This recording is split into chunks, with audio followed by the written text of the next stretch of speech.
coming to you from the Radford Studio Center lot in Studio City, right over the hill from Hollywood. This is the place where dreams are made, legends are born.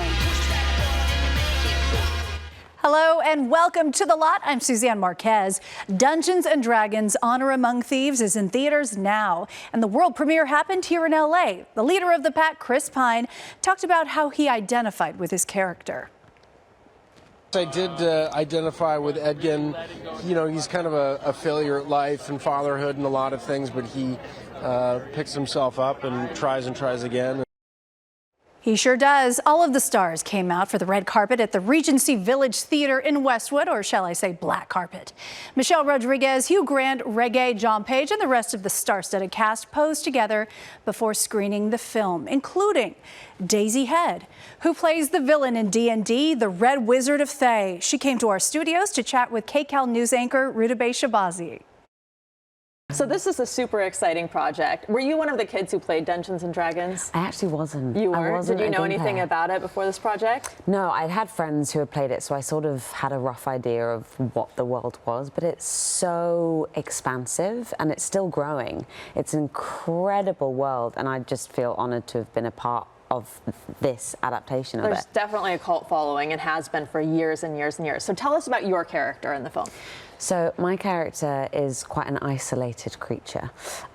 She is quite a dark character, and she is essentially the villain of the piece. But I wanted to ground her in some sort of reality, so I just developed a kind of backstory which allowed me to find some redeeming qualities to her personality, and that she's the reason that she is for a reason. By no means does it justify the behavior, but she is really determined to have purpose and drive and find her place, which is the reason behind doing what she does. Even a dark female villain can have some redeeming qualities, right? Right? Yeah. Somewhere. And this is an all-star cast. Tell me about the cast and what it was like working with them. Oh my gosh, the cast is incredible. They are all so talented, but such wonderfully lovely, diverse, dynamic human beings, and I think that what's so beautiful about this cast and also about the characters that they play is that it shows how important diversity is, because it's redolent of the diversity that we see in the world that we live in.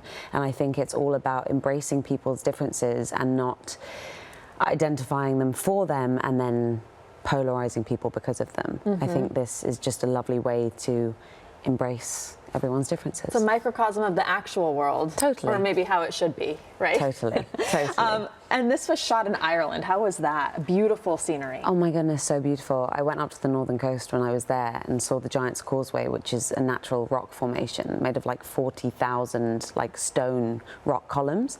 And just being in such epic landscape just really helped infiltrate into that kind of fantastical world that we're creating on set. It's just remarkable scenery and just epic. What do you think people might be surprised about when they see this film? I think it has all the things that you'd expect from an action adventure. Like, it's got humor, it's got action, it's got thrills, but it also has a lot of heart. And I think there's something beautiful in that really juxtaposes the fantastical elements of this expansive universe that these characters inhabit.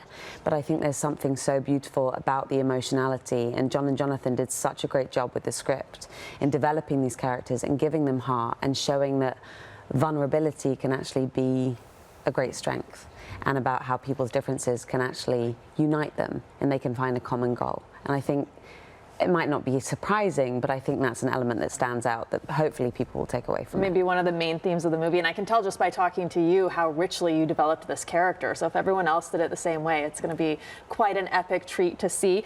D&D star Chris Pine could return for Princess Diaries 3. He played Lord Nicholas Devereux in the last film, a rival to the throne for Anne Hathaway's Princess Mia Thermopolis. But they eventually become friends and then love interests.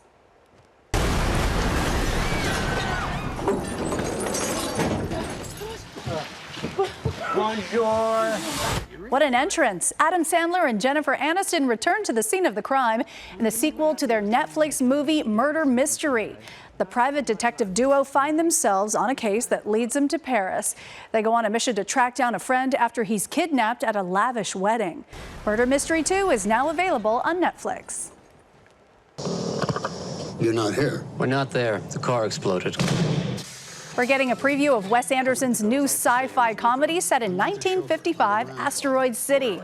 Jason Schwartzman is stuck with his son and father-in-law, played by Tom Hanks, at a junior stargazer convention.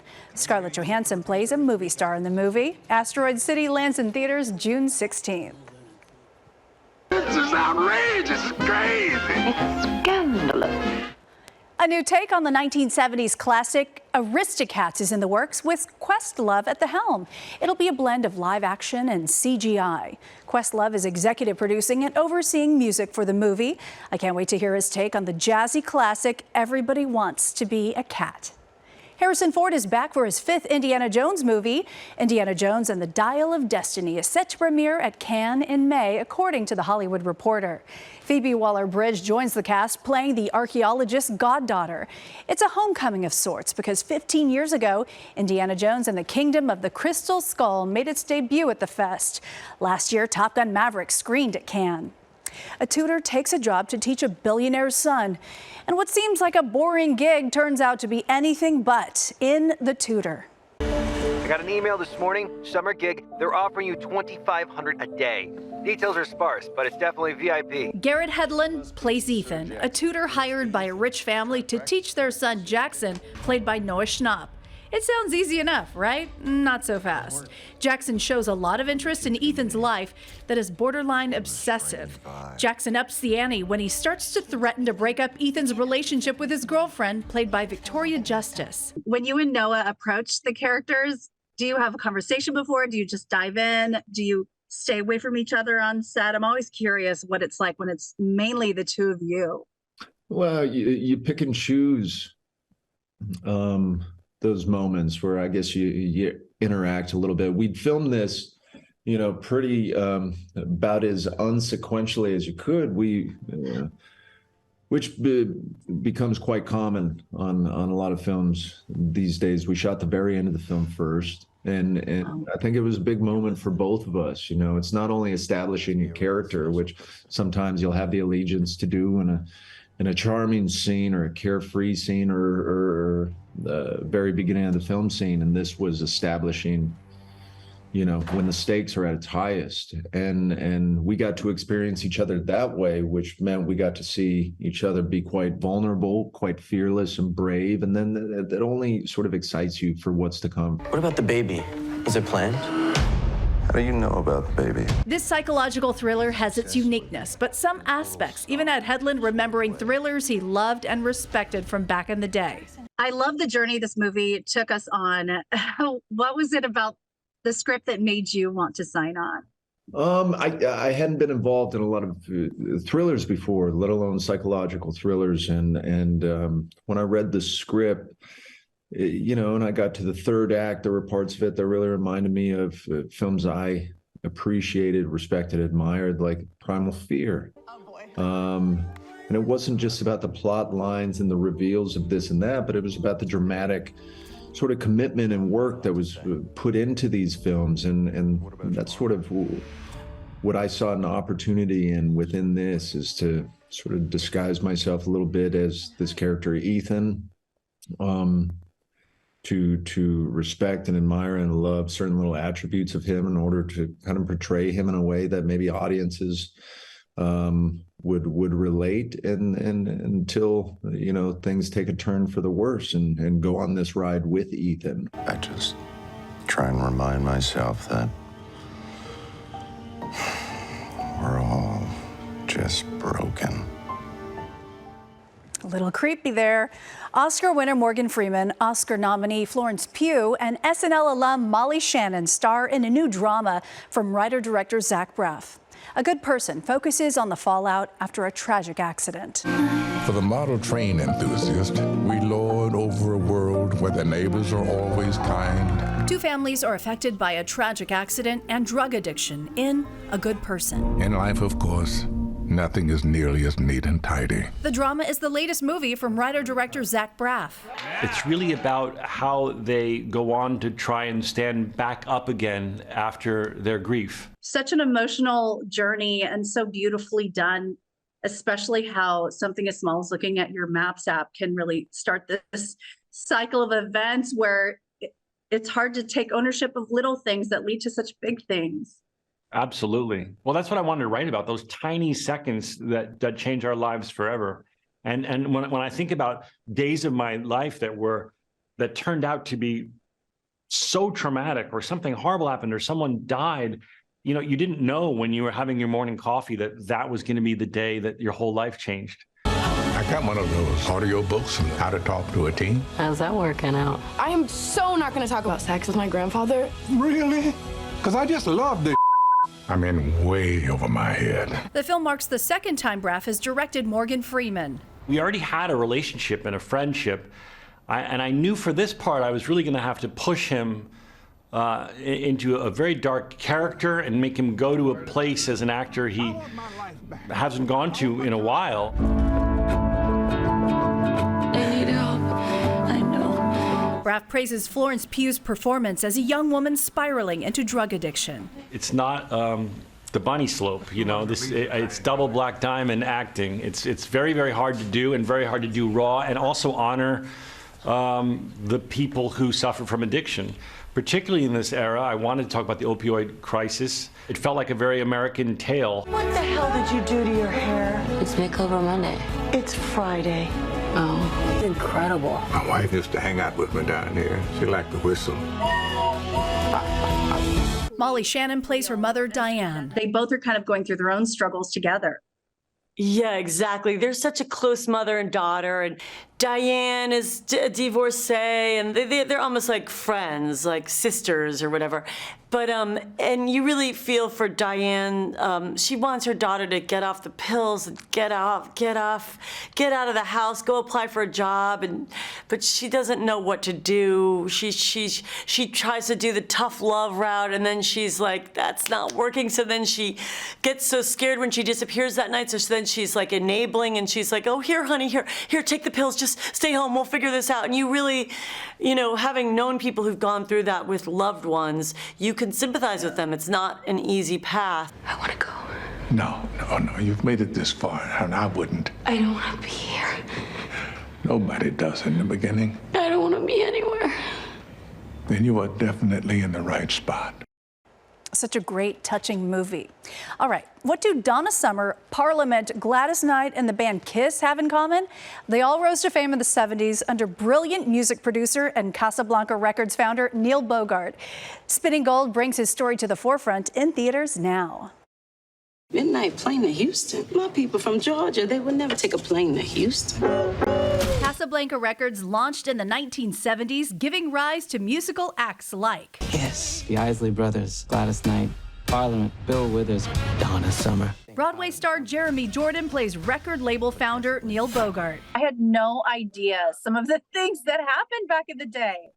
Yeah, there were no holds barred back in the day. You could kind of get away with anything, and they did. They got away with everything. Jay Farrow co-stars as Casablanca co-founder Cecil Holmes. How much fun did you have on this movie? Because you're playing such an icon. Oh yeah, I mean, it was a lot of fun. Interacting with all the artists of Casablanca and Buddha Records. That was really fun to do. To see George Clinton's grandchildren on set actually portraying him and P-Funk, it was beautiful. To see Sebastian Maniscalco in there playing this character that he's playing, like it was a fun time, and it was a victory. It was very ceremonious because we started shooting this film in 2019, got shut down. Started back again in 2021 in New Jersey. We started in Montreal in 2019. So finally finishing it was just like one of those, you feel like you ran a marathon. There's something about your character I'm curious. Do you fall in love with them? Do you feel protective of them? Or is it just fun to play somebody who has such a spectrum of energy, emotions, and drive? You have to fall in love with your characters because, as a rule, most people of this caliber, they love themselves. And that's the only way that they're going to be able to be successful, is to believe in themselves so wholeheartedly that everybody else just eventually gets on board. So, what happens next? Taylor Parks becomes music legend Donna Summer. You know, I was able to be a student again, to be a student of this incredible artist that we all know and love, but also I was able to learn a lot from the journey to becoming Donna, you know, and a lot about her experience in becoming Donna as well. And so it was really, really amazing to be able to be a student again in that aspect. Neil Bogart died of cancer at just 39, but had started writing a memoir of his glory days. His eldest son, Tim, used his dad's writings to fill in the gaps to his incredible and unlikely success. What was it like for you to have this finally come to fruition and to celebrate his legacy? It's just extraordinary. He was such a large-in-life character as depicted in the film, but as a child, I think every parent is a large-in-life character. And you know, what was interesting about finding that document is I think all kids kind of know who their parents become. We don't know who they were at the start. And that was the thing I was having the biggest challenge. I could interview everybody about who he became. It was very hard to find people who could really give me insight into who he was. And my stepmother, Joyce, who's depicted in the film, who was, you know, Kiss's manager and Donna's manager, was going through boxes and discovered this manuscript that he had started writing when he first learned of his illness. And then he thought he was going to be fine. He put it away. And that became the final breadcrumbs I needed to craft it. Such an incredible life and legacy. We loved him as Kristen Wiig's love interest in Bridesmaids. Now, Chris O'Dowd talks about his wish-granting series, The Big Door Prize. And your first look at the new Trolls movie coming out this fall. Branch! How come you never told me you had a secret brother? Correction. Used to be my brother. My brothers walked out on me and never came back. Branch, we're out of sync. We've gone from boys to men, and now there's only one direction for us to go. The back streets. Here's your first look at Trolls band together as Anna Kendrick's Poppy and Justin Timberlake's Branch attempt to reunite his brothers as their old band Brozone. The third Trolls movie bops into theaters November 17th. I'm 40 years old. I have no discernible talent apart from whistling. And I've only ever been in one relationship. I don't know if I'm happy. Never had to think about it. Chris O'Dowd has a heck of a midlife crisis in his new series, The Big Door Prize. We meet Dusty the morning of his 40th birthday, but his life is upended when a magic machine turns up at a local grocery store with the promise of telling everybody what their true life potential is. Dusty, who's kind of happy in his marriage and in his parenting, is suddenly made to feel like he should question all of that happiness. The Big Door Prize can be found on Apple TV+. And when we come back, Kevin Hart tells me how he got John Cena to join his new project.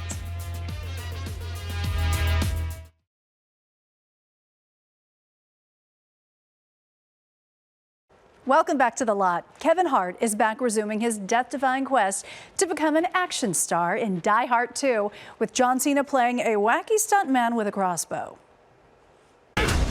Trying to hide, little man? You want my wallet? I want your gun.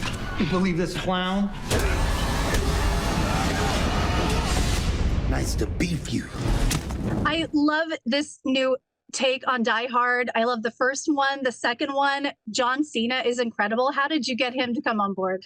You know, a great relationship. I found out that John was a fan, as was I.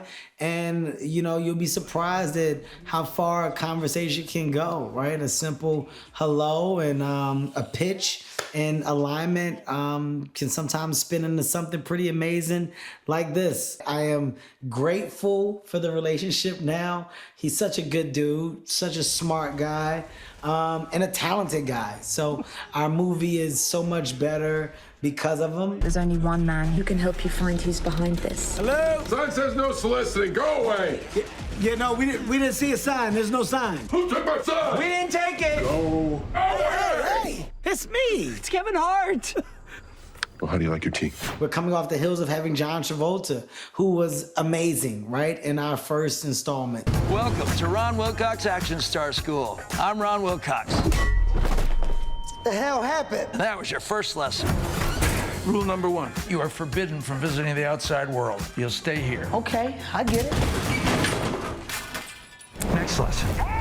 I want you to storm the house, find the victim, and bring him to safety. Let me out, let me out, let me out! Rule number 2, a leading man must learn not to sweat the small stuff. What are you talking about, the small stuff? I was on fire, Coach Ron! When I look at everything you have going on, whether it's your tour or your shows, your line on your Twitter says everybody wants to be famous, but nobody wants to do the work. What do you say to aspiring movie stars out there? I can say that this is something that I saw growing into what it became. What I do know is that I didn't want to do anything halfway. I wanted to work hard. I wanted to apply myself and really try my best to achieve whatever the greatness in front of me was. You know, anything is possible if you believe it. And sometimes all it takes is one belief in the vision. You don't need multiple. You just need the energy and the vision. And if you're willing to go above and beyond and stay true to it, the fruits of your labor can be rewarding. And I would say that it's well worth waiting to see how bright the light gets at the end of the tunnel. It's very easy to give up sometimes. It's harder to stay focused and to stay true to the thing that you believe. I'm a proof of dreaming big and believing in the big idea. Some sage advice from a superstar. Kiefer Sutherland returns to TV in the spy thriller Rabbit Hole, streaming on Paramount+. Entertainment Tonight sat down with the star, and Kevin Frazier joins us now with the story. Kevin. Listen, after 9 seasons of 24, Kiefer is no stranger to action, but in Rabbit Hole, he's falling into the world of corporate espionage. Why me? None of this makes sense. This is a classic thriller. I can't tell the difference between what's real and what's not. I play a character, John Weir, who is normally the guy manipulating the situation, and all of a sudden, the conspiracy turns on him.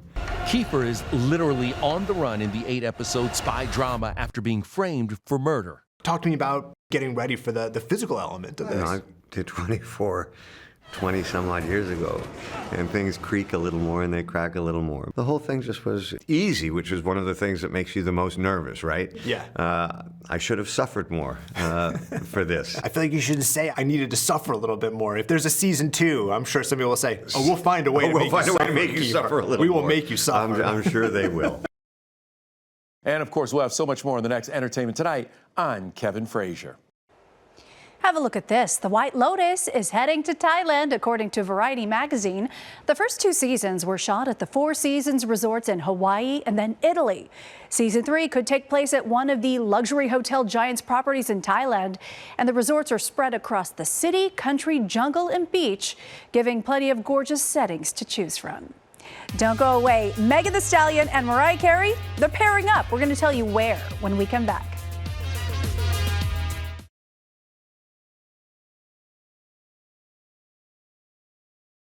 Welcome back to The Lot. Superstar Mariah Carey and rapper Megan Thee Stallion will headline this year's LA Pride in the Park. Mariah says she's honored to be part of the event, saying, quote, "Let's come together to celebrate love, inclusion, and pride." Carey will take the stage on June 10th, and Megan Thee Stallion will bring down the house a day earlier. Meg calls LA Pride, quote, "an incredible event that advocates for diversity, inclusivity, and equality." The event is 2 days this year and will cap off the weekend with its 53rd annual parade in Hollywood. And we leave you with a rule for happiness. Well, Arnold Schwarzenegger's rule, that is. The actor tells the Pump Daily that the one sure path he would recommend is to find a purpose and feel useful. The actor and legendary bodybuilder said money can buy you food, a house, and comfort, though he added it does drive him crazy when rich people say money can't buy you happiness. Although he did agree to some point because he knows a lot of rich people who are still miserable and angry, I'll say. That's a wrap for this episode. Next week, meet the new Pink Ladies of Greece and Owen Wilson's latest role inspired by the painter Bob Ross. I'm Suzanne Marquez. See you again next week on The Lot.